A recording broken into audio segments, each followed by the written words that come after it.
And we've got Gerry Mcdade, Celtic Superfan, who wrote... Well, Gerry, what did you write? I wrote the book, Celtic The Supersonic 70s. It's still available from Black and White Publications.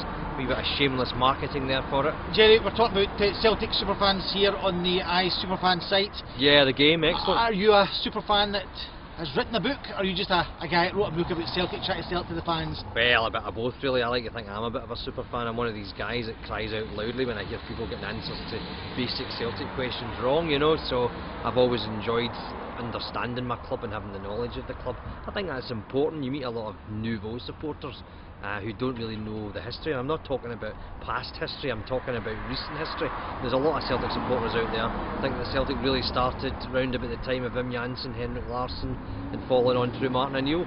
Celtic got a rich and varied history, and I think it's important that if you're a Celtic supporter that you know as much about it as you can, so that you're not going to get pulled up short on questions about when was the last time they played Inter Milan in a European match, etc. You have to be now revealed as the man who's been supplying a lot of the Celtic questions.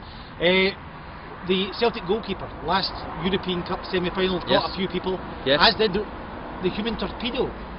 Well, the human torpedo, of course, is Jimmy McGrory, and I say that as a reflection of the fact that I am related to Jimmy McGrory through history. That's also a story that I wrote for a publication called Celtic Minded, Volume 3, where I detail my life in Jimmy McGrory's shadow, as it were.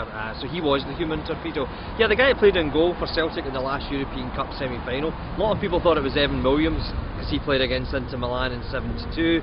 A lot of people thought it was Alistair Hunter because he played for Celtic in '74. But in actual fact, Dennis Conaghan was the last Celtic goalkeeper to play in a European Cup semi-final when he played against Atletico Madrid in May 1974. Gerry, we're going to talk hopefully more over the next few weeks, but you've done a few more things than just write a book about Celtic.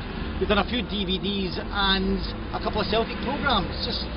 Yeah, well, I did a lot of work for Celtic TV at one point. Thoroughly enjoyable period of my life, getting to work on programmes that I loved with people that I'd always admired, such as Dixie Deans, Peter Latchford. I think the last thing I did was a three-parter called Dreams and Songs, which is probably the best thing I worked on with Celtic TV. Yeah, I've got a bit of history. I've written a lot of Celtic work for DVDs, etc., season reviews. True or false, you created the title Celtic Dragon? That is true, actually. Yeah, I did create that. I'm quite pleased with that one as well, to be quite honest with you. So I've done a lot of work for that as well, and I should actually say as well that along with my writing partner Brian McGeechan, we have created a play. It's called The Prince, the John Thompson story, and if all goes well, fingers crossed, it should be going out in a theatre in Glasgow in September of this year, but I'll keep you posted on that. Brilliant. Gerry Mcdade, Celtic Superfan, thank you very much. Thank you.